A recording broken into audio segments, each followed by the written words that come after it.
found among the papers of the late Diedrich Knickerbocker. A pleasing land of drowsy head it was, of dreams that wave before the half-shut eye, and of gay castles in the clouds that pass, forever flushing round a summer sky, castle of indolence. In the bosom of one of those spacious coves which indent the eastern shore of the Hudson,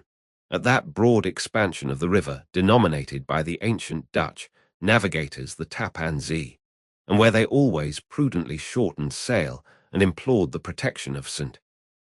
Nicholas when they crossed, there lies a small market town or rural port, which by some is called Greensburg, but which is more generally and properly known by the name of Tarry Town. This name was given, we are told, in former days, by the good housewives of the adjacent country, from the inveterate propensity of their husbands to linger about the village tavern on market days.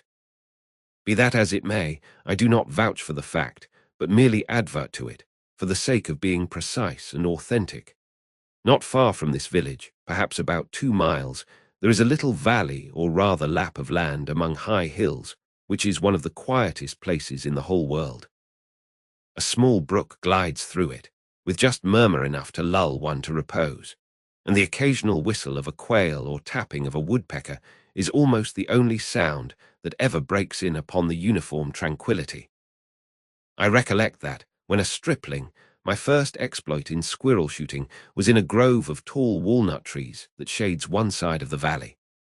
I had wandered into it at noontime, when all nature is peculiarly quiet, and was startled by the roar of my own gun, as it broke the Sabbath stillness around and was prolonged and reverberated by the angry echoes.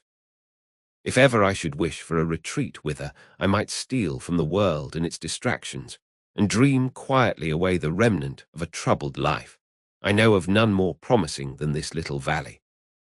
From the listless repose of the place, and the peculiar character of its inhabitants, who are descendants from the original Dutch settlers, this sequestered glen has long been known by the name of Sleepy Hollow, and its rustic lads are called the Sleepy Hollow Boys throughout all the neighboring country. A drowsy, dreamy influence seems to hang over the land and to pervade the very atmosphere. Some say that the place was bewitched by a high German doctor during the early days of the settlement. Others, that an old Indian chief, the prophet or wizard of his tribe, held his powwows there before the country was discovered by Master Hendrik Hudson. Certain it is, the place still continues under the sway of some witching power that holds a spell over the minds of the good people, causing them to walk in a continual reverie. They are given to all kinds of marvelous beliefs, are subject to trances and visions, and frequently see strange sights, and hear music and voices in the air. The whole neighborhood abounds with local tales, haunted spots, and twilight superstitions. Stars shoot and meteors glare oftener across the valley than in any other part of the country, and the nightmare, with her whole ninefold, seems to make it the favorite scene of her gambols. The dominant spirit, however, that haunts this enchanted region, and seems to be commander-in-chief of all the powers of the air, is the apparition of a figure on horseback, without a head. It is said by some to be the ghost of a Hessian trooper, whose head had been carried away by a cannonball in some nameless battle during the Revolutionary War, and who is ever and anon seen by the country folk hurrying along in the gloom of night, as if on the wings of the wind. His haunts are not confined to the valley, but extend at times to the adjacent roads, and especially to the vicinity of a church at no great distance. Indeed, certain of the most authentic historians of those parts, who have been careful in collecting and collating the floating facts concerning this spectre, allege that the body of the trooper having been buried in the churchyard, the ghost rides forth to the scene of battle in nightly quest of his head, and that the rushing speed with which he sometimes passes along the hollow, like a midnight blast, is owing to his being belated, and in a hurry to get back to the churchyard before daybreak. Such is the general purport of this legendary superstition, which has furnished materials for many a wild story in that region of shadows, and the spectre is known at all the country firesides by the name of the Headless Horseman of Sleepy Hollow. It is remarkable that the visionary propensity I have mentioned is not confined to the native inhabitants of the valley, but is unconsciously imbibed by everyone who resides there for a time. However wide awake they may have been before they entered that sleepy region, they are sure, in a little time, to inhale the witching influence of the air, and begin to grow imaginative, to dream dreams and see apparitions. I mention this peaceful spot with all possible laud, for it is in such little retired Dutch valleys, found here and there embosomed in the great state of New York, that population, manners, and customs remain fixed, while the great torrent of migration and improvement, which is making such incessant changes in other parts of this restless country, sweeps by them unobserved. They are like those little nooks of still water, which border a rapid stream, where we may see the straw and bubble riding quietly at anchor, or slowly revolving in their mimic harbour, undisturbed by the rush of the passing current. Though many years have elapsed since I trod the drowsy shades of Sleepy Hollow, yet I question whether I should not still find the same trees and the same families vegetating in its sheltered bosom. In this by place of nature there abode, in a remote period of American history, that is to say, some 30 years since, a worthy wight of the name of Ichabod Crane, who sojourned, or, as he expressed it, tarried in Sleepy Hollow for the purpose of instructing the children of the vicinity. He was a native of Connecticut, a state which supplies the Union with pioneers for the mind as well as for the forest, and sends forth yearly its legions of frontier woodmen and country schoolmasters. The cognomen of Crane was not inapplicable to his person. He was tall, but exceedingly lank, with narrow shoulders, long arms and legs, hands that dangled a mile out of his sleeves, feet that might have served for shovels, and his whole frame most loosely hung together. His head was small and flat at top, with huge ears, large green glassy eyes, and a long snipe nose, so that it looked like a weathercock perched upon his spindle neck to tell which way the wind blew. To see him striding along the profile of a hill on a windy day, with his clothes bagging and fluttering about him, one might have mistaken him for the genius of famine descending upon the earth, or some scarecrow eloped from a cornfield. His schoolhouse was a low building of one large room, rudely constructed of logs, the windows partly glazed, and partly patched with leaves of old copperbooks. It was most ingeniously secured at vacant hours, by a withe twisted in the handle of the door and stakes set against the window shutters, so that though a thief might get in with perfect ease, he would find some embarrassment in getting out, an idea most probably borrowed by the architect Jost van Houten from the mystery of an eelpot. The schoolhouse stood in a rather lonely but pleasant situation, just at the foot of a woody hill, with a brook running close by and a formidable birch tree growing at one end of it. From hence the low murmur of his pupils, voices, conning over their lessons, might be heard in a drowsy summer's day, like the hum of a beehive, interrupted now and then by the authoritative voice of the master, in the tone of menace or command, or, peradventure, by the appalling sound of the birch, as he urged some tardy loiterer along the flowery path of knowledge. Truth to say, he was a conscientious man, and ever bore in mind the golden maxim, spare the rod and spoil the child. Ichabod Crane's scholars certainly were not spoiled. I would not have it imagined, however, that he was one of those cruel potentates of the school who joy in the smart of their subjects. On the contrary, he administered justice with discrimination rather than severity, taking the burden off the backs of the weak and laying it on those of the strong. Your mere puny stripling that winced at the least flourish of the rod was passed by with indulgence. But the claims of justice were satisfied by inflicting a double portion on some little tough, wrong-headed, broad-skirted Dutch urchin, who sulked and swelled and grew dogged and sullen beneath the birch. All this he called doing his duty by their parents, and he never inflicted a chastisement without following it by the assurance, so consolatory to the smarting urchin, that he would remember it and thank him for it the longest day he had to live. When school hours were over, he was even the companion and playmate of the larger boys, and on holiday afternoons would convoy some of the smaller ones home who happened to have pretty sisters or good housewives for mothers, noted for the comforts of the cupboard. Indeed, it behooved him to keep on good terms with his pupils. The revenue arising from his school was small, and would have been scarcely sufficient to furnish him with daily bread, for he was a huge feeder, and though lank, had the dilating powers of an anaconda. But to help out his maintenance, he was, according to country custom in those parts, boarded and lodged at the houses of the farmers whose children he instructed. With these he lived successively a week at a time, thus going the rounds of the neighbourhood, with all his worldly effects tied up in a cotton handkerchief. That all this might not be too onerous on the purses of his rustic patrons, who are apt to consider the costs of schooling a grievous burden, and schoolmasters as mere drones, he had various ways of rendering himself both useful and agreeable. He assisted the farmers occasionally in the lighter labours of their farms, helped to make hay, mended the fences, took the horses to water, drove the cows from pasture, and cut wood for the winter fire. He laid aside, too, all the dominant dignity and absolute sway with which he lauded it in his little empire, the school, and became wonderfully gentle and ingratiating. He found favour in the eyes of the mothers by petting the children, particularly the youngest, and like the lion bold, which whilom so magnanimously the lamb did hold, he would sit with a child on one knee, and rock a cradle with his foot for whole hours together. In addition to his other vocations, he was the singing master of the neighbourhood, and picked up many bright shillings by instructing the young folks in psalmody. It was a matter of no little vanity to him on Sundays to take his station in front of the church gallery with a band of chosen singers, where, in his own mind, he completely carried away the palm from the parson.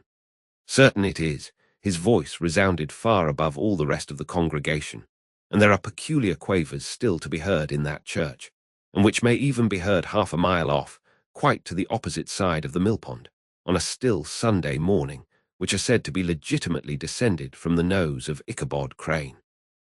Thus, by divers little makeshifts, in that ingenious way which is commonly denominated by hook and by crook, the worthy pedagogue got on tolerably enough, and was thought, by all who understood nothing of the labour of headwork, to have a wonderfully easy life of it.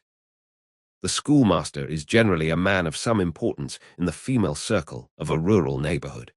being considered a kind of idle, gentleman-like personage, of vastly superior taste and accomplishments to the rough country swains, and indeed inferior in learning only to the parson.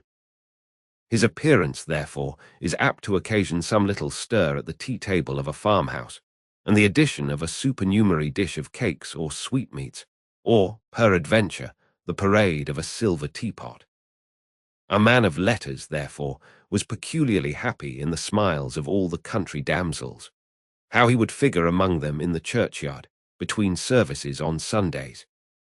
gathering grapes for them from the wild vines that overran the surrounding trees, reciting for their amusement all the epitaphs on the tombstones, or sauntering, with a whole bevy of them, along the banks of the adjacent millpond, while the more bashful country bumpkins hung sheepishly back, envying his superior elegance and address.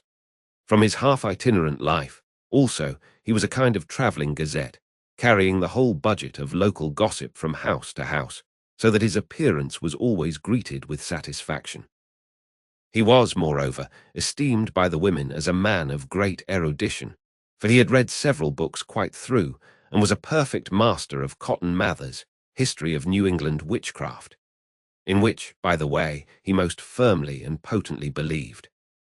He was, in fact, an odd mixture of small shrewdness and simple credulity. His appetite for the marvellous, and his powers of digesting it, were equally extraordinary, and both had been increased by his residence in this spellbound region. No tale was too gross or monstrous for his capacious swallow.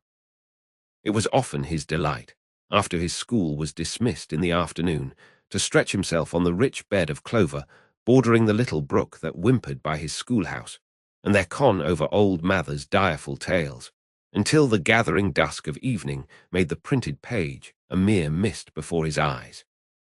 Then, as he wended his way by swamp and stream and awful woodland, to the farmhouse where he happened to be quartered, every sound of nature, at that witching hour, fluttered his excited imagination. The moan of the whip-poor-will from the hillside, the boding cry of the tree-toad, that harbinger of storm, the dreary hooting of the screech-owl, or the sudden rustling in the thicket of birds frightened from their roost. The fireflies, too, which sparkled most vividly in the darkest places, now and then startled him, as one of uncommon brightness would stream across his path. And if, by chance, a huge blockhead of a beetle came winging his blundering flight against him, the poor varlet was ready to give up the ghost, with the idea that he was struck with a witch's token. His only resource on such occasions, either to drown thought or drive away evil spirits, was to sing psalm tunes, and the good people of Sleepy Hollow, as they sat by their doors of an evening, were often filled with awe at hearing his nasal melody, in linked sweetness long drawn out, floating from the distant hill or along the dusky road. Another of his sources of fearful pleasure was to pass long winter evenings with the old Dutch wives, as they sat spinning by the fire, with a row of apples roasting and spluttering along the hearth, and listen to their marvelous tales of ghosts and goblins, and haunted fields, and haunted brooks, and haunted bridges, and haunted houses, and particularly of the headless horseman, or galloping Hessian of the Hollow, as they sometimes called him. He would delight them equally by his anecdotes of witchcraft, and of the direful omens and portentous sights and sounds in the air, which prevailed in the earlier times of Connecticut, and would frighten them woefully with speculations upon comets and shooting stars, and with the alarming fact that the world did absolutely turn round, and that they were half the time topsy-turvy. But if there was a pleasure in all this, while snugly cuddling in the chimney corner of a chamber that was all of a ruddy glow from the crackling wood fire, and where, of course, no spectre dared to show its face, it was dearly purchased by the terrors of his subsequent walk homewards. What fearful shapes and shadows beset his path, amidst the dim and ghastly glare of a snowy night! With what wistful look did he eye every trembling ray of light streaming across the waste fields from some distant window! How often was he appalled by some shrub covered with snow, which, like a sheeted spectre, beset his very path! How often did he shrink with curdling awe at the sound of his own steps on the frosty crust beneath his feet, and dread to look over his shoulder, lest he should behold some uncouth being tramping close behind him! And how often was he thrown into complete dismay by some rushing blast, howling among the trees in the idea that it was the galloping Hessian on one of his nightly scourings! All these, however, were mere terrors of the night, phantoms of the mind that walk in darkness, and though he had seen many spectres in his time, and been more than once beset by Satan in divers shapes, in his lonely perambulations, yet daylight put an end to all these evils, and he would have passed a pleasant life of it, in despite of the devil and all his works, if his path had not been crossed by a being that causes more perplexity to mortal man than ghosts, goblins, and the whole race of witches put together, and that was a woman.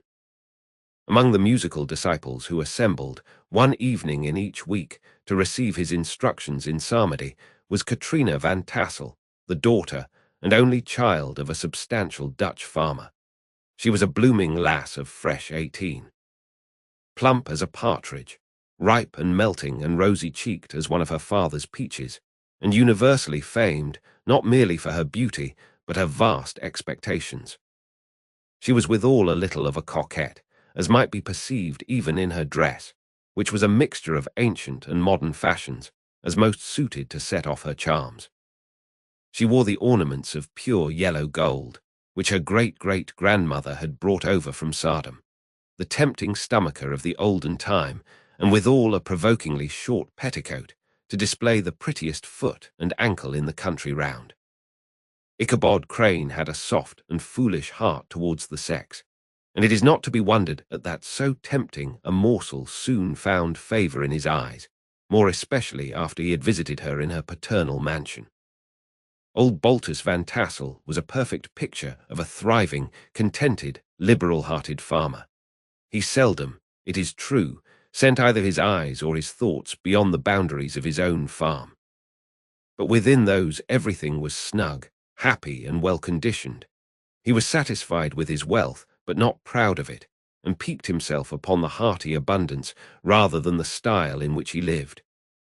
His stronghold was situated on the banks of the Hudson, in one of those green, sheltered, fertile nooks in which the Dutch farmers are so fond of nestling. A great elm tree spread its broad branches over it, at the foot of which bubbled up a spring of the softest and sweetest water in a little well formed of a barrel, and then stole sparkling away through the grass to a neighbouring brook that babbled along among alders and dwarf willows. Hard by the farmhouse was a vast barn that might have served for a church, every window and crevice of which seemed bursting forth with the treasures of the farm. The flail was busily resounding within it from morning to night. Swallows and martins skimmed twittering about the eaves, and rows of pigeons, some with one eye turned up, as if watching the weather, some with their heads under their wings or buried in their bosoms, and others swelling and cooing and bowing about their dames, were enjoying the sunshine on the roof. Sleek, unwieldy porkers were grunting in the repose and abundance of their pens, from whence sallied forth, now and then, troops of sucking pigs, as if to snuff the air. A stately squadron of snowy geese were riding in an adjoining pond, convoying whole fleets of ducks. Regiments of turkeys were gobbling through the farmyard, and guinea fowls fretting about it, like ill-tempered housewives, with their peevish, discontented cry. Before the barn door strutted the gallant cock, that pattern of a husband, a warrior and a fine gentleman, clapping his burnished wings and crowing in the pride and gladness of his heart, sometimes tearing up the earth with his feet, and then generously calling his ever-hungry family of wives and children to enjoy the rich morsel which he had discovered. The pedagogue's mouth watered as he looked upon this sumptuous promise of luxurious winter fare. In his devouring mind's eye, he pictured to himself every roasting pig running about with a pudding in his belly and an apple in his mouth. The pigeons were snugly put to bed in a comfortable pie and tucked in with a coverlet of crust. The geese were swimming in their own gravy, and the ducks pairing cosily in dishes, like snug married couples, with a decent competency of onion sauce. In the porkers he saw carved out the future sleek side of bacon and juicy relishing ham. Not a turkey, but he beheld daintily trussed up, with its gizzard under its wing, and, peradventure, a necklace of savoury sausages. And even bright Chanticleer himself lay sprawling on his back, in a side dish, with uplifted claws, as if craving that quarter which his chivalrous spirit disdained to ask while living. As the enraptured Ichabod fancied all this, and as he rolled his great green eyes over the fat meadow-lands, the rich fields of wheat, of rye, of buckwheat, and Indian corn, and the orchards burdened with ruddy fruit, which surrounded the warm tenement of Van Tassel, his heart yearned after the damsel who was to inherit these domains, and his imagination expanded with the idea how they might be readily turned into cash, and the money invested in immense tracts of wild land and shingle palaces in the wilderness. Nay, his busy fancy already realized his hopes, and presented to him the blooming Katrina with a whole family of children, mounted on the top of a wagon loaded with household trumpery, with pots and kettles dangling beneath. And he beheld himself bestriding a pacing mare, with a colt at her heels, setting out for Kentucky, Tennessee, or the Lord knows where. When he entered the house, the conquest of his heart was complete. It was one of those spacious farmhouses, with high-ridged but lowly sloping roofs, built in the style handed down from the first Dutch settlers, the low projecting eaves forming a piazza along the front, capable of being closed up in bad weather. Under this were hung flails, harness, various utensils of husbandry, and nets for fishing in the neighbouring river. Benches were built along the sides for summer use, and a great spinning wheel at one end and a churn at the other showed the various uses to which this important porch might be devoted. From this piazza the wondering Ichabod entered the hall, which formed the centre of the mansion and the place of usual residence. Here rows of resplendent pewter, ranged on a long dresser, dazzled his eyes. In one corner stood a huge bag of wool, ready to be spun. In another, a quantity of linsey-woolsey just from the loom. Ears of Indian corn and strings of dried apples and peaches hung in gay festoons along the walls, mingled with the gourd of red peppers. And a door left ajar gave him a peep into the best parlour, where the claw-footed chairs and dark mahogany tables shone like mirrors. Andirons, with their accompanying shovel and tongs, glistened from their covert of asparagus tops. Mock oranges and conch shells decorated the mantelpiece. Strings of various-coloured birds' eggs were suspended above it. A great ostrich egg was hung from the centre of the room, and a corner cupboard, knowingly left open, displayed immense treasures of old silver and well-mended china.